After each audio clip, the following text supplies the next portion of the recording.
Hello? Can you hear me? Don't exit this room, okay? This isn't a mistake. This room isn't a mistake.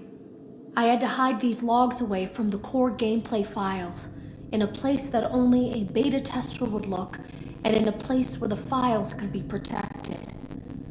I just really hope that the next development team finds this before the game is released to the public.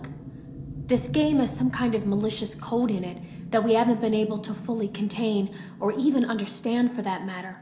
We're over budget and out of time. But that's not the reason that we're shutting down. Listen, I have to keep this short so the file size will be small enough to fly under the radar. There are more. They may not be in order. I saw it for the first time today. There was a character I couldn't make out who it was, standing at the end of the hall. I thought it was just bugged out, so I made a note of it and kept playing. But then it was looking in the window, and not like Chica or Bonnie would. It was like it was actually looking in the window, seeing what I was doing. I heard a pretty heated conversation this morning between Dale, our manager, and someone else on the line. It really feels like this project is in trouble, in no small part because of the lawsuit, I'm sure. There has to be a lawsuit, there's no way there isn't. It happened in this building just a few doors down from me. I think it's made worse by the fact that Jeremy tried to tell us something was wrong. But as a dev team, we all just saw it as a challenge to find what the problem was and fix it. Who could have known that? I have to go. Have you ever heard of a guillotine paper slicer? It sounds made up, but it's an actual piece of office equipment. I didn't even know we had one in the supply room. I guess they're more common at businesses that do a lot of graphic design work. I remember seeing one when I was still in school, and even then, I knew how dangerous it looked. I was always afraid of losing a finger. That seems so silly now. Jeremy used to do design work. I guess that's how he knew it was there. The drawers have been emptied out. Someone was here. I don't think it was spring cleaning either. No, there was plastic on the floor. Someone was definitely here during the night. It had to have been the client. I mean, they sent us that stuff in the first place with no explanation, told us to scan it, said it would expedite the process so we wouldn't need to program any pathfinding ourselves. It was a budget thing, I guess. It was just junk, circuit boards and things like that. Looked pretty old. Somehow, though, there was usable code on some of it. It seemed to take hold by itself. Things started changing. But then, he started appearing. At least that's what Jeremy said. I came in early that morning. No one else was there. At least that's what I thought. The supply room was lit. I didn't even notice Jeremy standing in the testing room as I walked past. The supply room was so bright, glowing from all the way down the hall.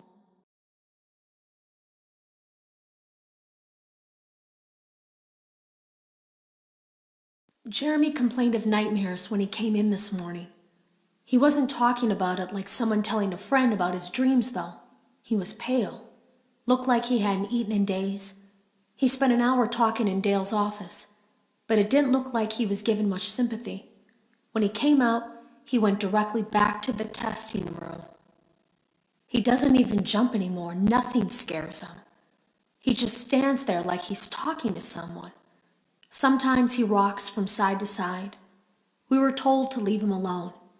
I knew I was in line to do the testing next. They'd been prepping me for it. I guess they knew that Jeremy would need to be replaced soon.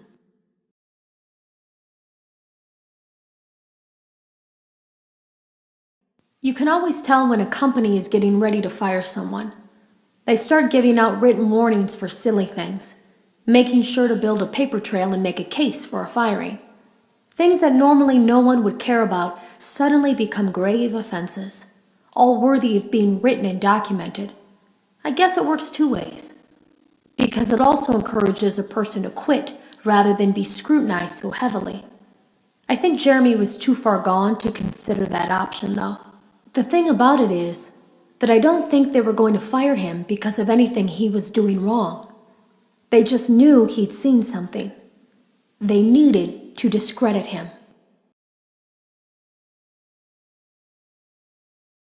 There was something that looked like a Halloween mask laying on the floor. I didn't understand. Ink must have spilled. It was only then that I heard a shuffle from the testing room and realized Jeremy must be there. I went back and peered in the window. I couldn't see his face. He had the visor covering his head. He had ink spilled on himself as well. The front of his shirt looked black in the dark room. He turned his head in my direction, but I don't think he knew I was there. I was told I had 3 days to finish Jeremy's work, but I know it's just passing the time. They don't really expect me to do anything. It's just to keep up appearances until the buyout is complete. We have to look like we have things under control. There's another potential development studio that wants to pick up from here, but who knows what kind of lies they're being fed to convince them to do it. Against my better judgment, I'm going to do my best to see what's here, make notes of it, and try to isolate where this thing is hiding. At least then the next person that tests this will have a chance of getting rid of it. Today was my last day of beta testing, and the anomaly that I've been seeing is nowhere to be found.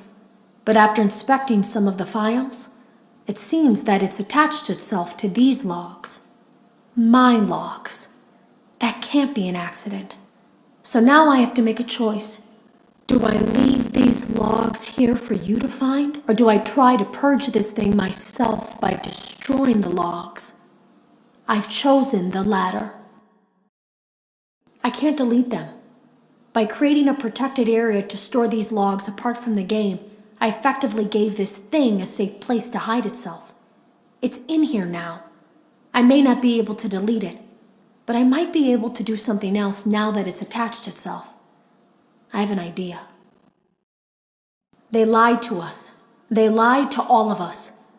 They told us that the whole point of this VR game was to undo the bad PR done by a rogue indie game developer who supposedly made up a bunch of crazy stories that tarnished the brand.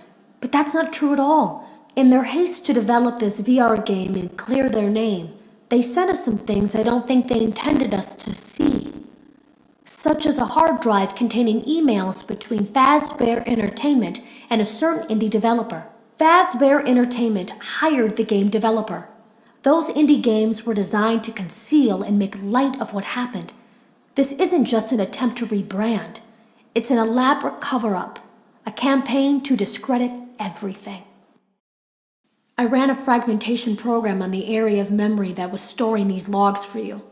I effectively broke the files into pieces and broke the anomaly along with it. That means that you won't have my warnings to guide you, but hopefully it also means that this anomaly, this virus, or whatever it is, will remain broken and unable to do more damage. Hello. You don't know me. I had created a series of logs for you documenting the troubled development of this VR game that you're now testing, in hopes that you, whoever you are, and whatever team you're with, will abandon development. Now I fear that those logs are being used as a Trojan horse. If you're unable to abandon development, hide all traces of these logs that I've created. I fear that finding them and reassembling them will also reassemble the very thing I've tried so desperately to destroy. There is a way to kill it. It wants to escape through someone plugged into this game. That's you now. You have to let it begin the process of leaving through you. Then use the disconnect switch that I've embedded by the main stage. Let it approach you. Let it begin to merge with you. Play the music and flip the switch. That will cause a hard restart of the game and flush the memory, effectively killing it. I hope. I don't know when it will come for you. I saw it for the first time. Hello?